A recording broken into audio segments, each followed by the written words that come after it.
विनोद अग्निहोत्री, ये संविधान बहाना है, ध्रुवीकरण का जमाना है, धार्मिक रंग चढ़ाना है और ध्रुवीकरण निशाना है। और ध्रुवीकरण ही निशाना, कहने को लड़ाई उसके खिलाफ हो रही है, कर किया वही जा रहा है। देखिए, एक बात तो आप समझ लीजिए संदीप जी कि दत्तात्रेय होसबोले ने जो बहस छेड़ी है वो संघ के नंबर 2 के नेता हैं। बिल्कुल वो भाजपा के नेता नहीं है, लेकिन उस लाइन को टो किसने किया? बीजेपी ने, सरकार में के लोगों ने, मंत्रियों ने, वाइस प्रेसिडेंट ने। तो इससे एक चीज तो साबित हो गई कि सरकार भी साथ है, सरकार भी साथ है। हाँ। नहीं, इससे बात साबित हो गई भाजपा और सरकार की लाइन जो है संघ से तय होती है। हाँ।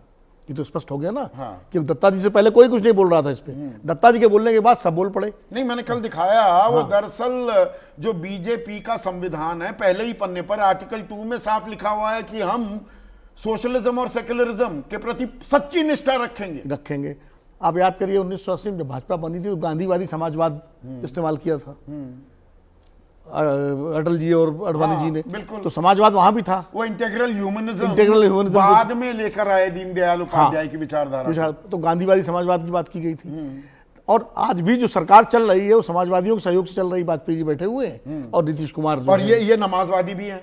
नहीं, ये तो इन्होंने तो कहा कि बदनाम मत करिए समाजवाद को। मैं इनसे सहमत हूँ बिल्कुल। पहली बार वाजपेयी जी ने दिल की बात कही है, कम से कम ना, अन्यथा तो ये दिमाग से बोलते हैं, दिल से कम बोलते हैं। हाँ। उस पे लेकिन देखिए, संविधान जैसे कहा जाता है साहब, वो तो संविधान हमारा मूलतः धर्मनिरपेक्ष है तो उसको प्रस्तावना बनाने की क्या जरूरत है? अरे भाई, उद्देशिका में वही तो लाया जाता है जो अंदर होता है। हाँ। इंट्रोडक्शन जो होता है किसी किताब का सार होता है ना। तो उद्देशिका का मतलब उद्देश्य क्या है राज्य का, भारत का राज्य का, उसमें धर्मनिरपेक्ष और समाजवाद इसलिए रखा गया। अंदर तो ये देखिए, ये बहुत ही फसाइल सी हम आर्ग्यूमेंट में लगे हुए हैं क्योंकि दर्शकों को, लोगों को जानकारी हम कम देते हैं। 42वें संशोधन के ज्यादातर प्रावधानों को रद्द किया गया। 44वें संशोधन में जनता पार्टी आते ही उनको निरस्त कर दिया गया।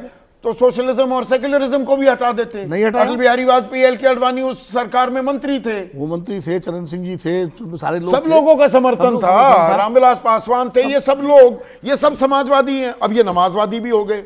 उनका नमाजवाद, इनका सच्चा समाजवाद। तब से लेकर आज तक नहीं हटाया गया। और अभी हाल में 2024 में सुप्रीम कोर्ट का फैसला भी आ चुका है। नवंबर में याचिका खारिज कर दी और बाकायदा उसमें जस्टिस संजीव खन्ना और संजय कुमार जी की पीठ ने कहा कि ये संविधान, ये लड़ाई जाति बनाम धर्म की है क्या? संविधान की लड़ाई पहले जाति का, भाई ये खाका तो खींच दिया इंडिया गठबंधन ने। हाँ। अब ये धार्मिक रंग दे रहे हैं कि ये तो मौलवी की स्क्रिप्ट बना देंगे संविधान को। इन शब्दों को बड़े सोच समझ के इस्तेमाल किया गया है ना। देखिए, मौलवी की स्क्रिप्ट बना देंगे, ये सीधे सीधे बिहार के चुनाव का ध्यान में रखते किया गया। जो गांधी मैदान में रैली हुई जिसमें तेजस्वी ने बोला, वो ज्यादातर उसमें मुस्लिम समाज के लोग थे। तो भारतीय जनता पार्टी को, अच्छा, भारतीय नहीं थे वो? नहीं, भारतीय तो थे ही, बिल्कुल भारतीय थे। हाँ। जितने हम भारतीय हैं उतने वो भी भारतीय हैं। हाँ। तो लेकिन मैं वैसे बता रहा हूं, भारतीय जनता पार्टी को एक मौका मिला कि एक मौका है क्योंकि उनका ट्राई एंड टेस्टेड फार्मूला है ध्रुवीकरण का, और जातियों के ध्रुवीकरण का formula try and tested RJD और समाजवादी पार्टी का है। ध्रुवीकरण का ये शरिया पर जोर, ध्रुवीकरण की ओर चल पड़ा चुनाव, जो मैंने सवाल भी रखा है। दरअसल असल मुद्दों पर ध्यान केंद्रित ना हो। मैंने तभी जो ये आंकड़े दिए, महेश वर्मा ने डिनाई नहीं किया। 20 साल की एक एंटी इनकम्बेंसी भी होती है और बहुत सारे सवाल हैं भाई, कितना एफडीआई आया, कितनी नौकरियां, कितने पद खाली पड़े हुए हैं, कितना पलायन वहां पर हो रहा है। असल मुद्दे तो ये है ना।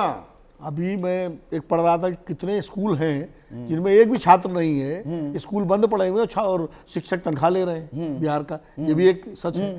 तो दरअसल आप सही कह रहे हैं, जब चुनाव होगा, चुनाव में 20 साल के कामकाज पर सवाल तो उठेंगे ना नीतीश कुमार जी की सरकार के।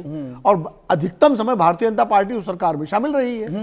एक थोड़ा सा कालखंड छोड़ करके 3-4 साल का, मतलब टोटल कालखंड छोड़ दीजिए। हाँ। तो बाकी समय 17-18 साल तो भारतीय जनता पार्टी शामिल रही है उस सरकार में। तो जवाब तो एनडीए को देना पड़ेगा, हमारे वाजपेयी जी को भी देना पड़ेगा, ये भी शामिल रहे।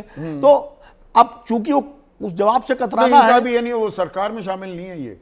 ये तो हनुमान बन गए थे बीजेपी के। एनडीए में तो हैं, एनडीए में तो हैं, लड़ेंगे तो मिल करके जाकर के। लेकिन उन सवालों से 2-4 होने की बजाय आप शरीयत की बहस ले आइए, आप जाति की बहस ले आइए, और उसके बाद ये हर, आपने इतने सालों तक राजनीति कवर की है और कर रहे हैं और आगे भी करेंगे माशाल्लाह। ये असल मुद्दों को से हटकर बात बात पर हिंदू मुसलमान, यही रह गया है क्या चुनाव का मकसद, या यही मुद्दे रह गए हैं क्या? देखिए, कोई भी सरकार या कोई भी राजनीतिक दल जब उसको असल मुद्दों से अपना मुकाबला नहीं करना होता है तो इस तरह के भावनात्मक मुद्दे उठाए जाते हैं, और ज़्यादातर चुनाव नतीजे अंतिम समय में भावनात्मक मुद्दों से प्रभावित होते हैं, देखा गया है।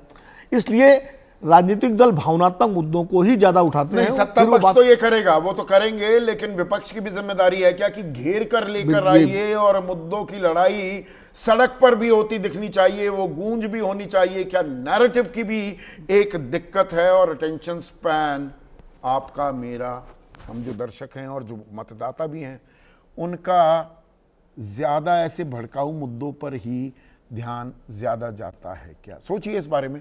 आज इतना ही।